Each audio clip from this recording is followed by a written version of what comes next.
বাংলাদেশের জাতীয় নিরাপত্তার ক্ষেত্রে একটি বড় চ্যালেঞ্জ হিসেবে দাঁড়িয়েছে বিমান বাহিনীর সীমিত সক্ষমতা।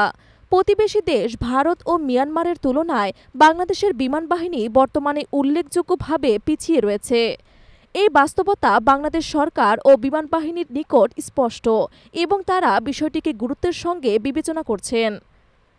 এরই অংশ হিসেবে ফোর্সেস গোল 2030 পরিকল্পনার আওতায় ডাবল ইঞ্জিন এবং সিঙ্গেল ইঞ্জিন ফাইটার জেট সংগ্রহের পদক্ষেপ নেওয়া হয়েছে। পরিকল্পনা অনুযায়ী 16 থেকে 32টি যুদ্ধবিমান কেনার মাধ্যমে একটি শক্তিশালী এয়ার ডিফেন্স গড়ে তোলা হবে। অন্যদিকে ভারত ও মিয়ানমার ইতোমধ্যেই নতুন প্রজন্মের যুদ্ধবিমান সংগ্রহের প্রক্রিয়া শুরু করেছে। ভারতের কাছে বর্তমানে 400টিরও বেশি আধুনিক যুদ্ধবিমান রয়েছে, যেখানে মিয়ানমারে রয়েছে প্রায় 16টি। বাংলাদেশের বিমান বাহিনীর বর্তমান অবস্থা তুলনামূলকভাবে খুবই দুর্বল। আগামী কয়েক বছরে 40টির আধুনিক যুদ্ধবিমান সংগ্রহের লক্ষ্যে কাজ করছে প্রতিরক্ষা দপ্তর। তবে এ অবস্থার উন্নতি হলেও প্রতিবেশীদের তুলনায় বাংলাদেশ পিছিয়েই থাকবে, বিশেষ করে যখন ভারত পঞ্চম প্রজন্মের স্টেলথ যুদ্ধবিমান সংগ্রহের প্রক্রিয়ায় রয়েছে। চীন ও পাকিস্তানের দিকে তাকালে দেখা যায়, পাকিস্তান ইতোমধ্যে চীনের কাছ থেকে 40টির পঞ্চম প্রজন্মের ফাইটার জেট অর্ডার করেছে, যা আগামী 2 বছরের মধ্যে ডেলিভারি পাবে।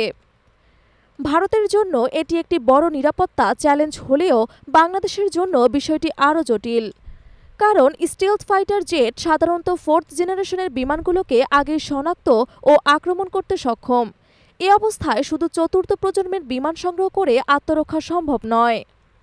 বাংলাদেশের জন্য একটি বাস্তবসম্মত সমাধান হতে পারে চীনের তৈরি J-35 স্টেলথ যুদ্ধবিমান সংগ্রহ করা, যার গণ উৎপাদন শুরু হয়েছে এবং দামও তুলনামূলকভাবে কম।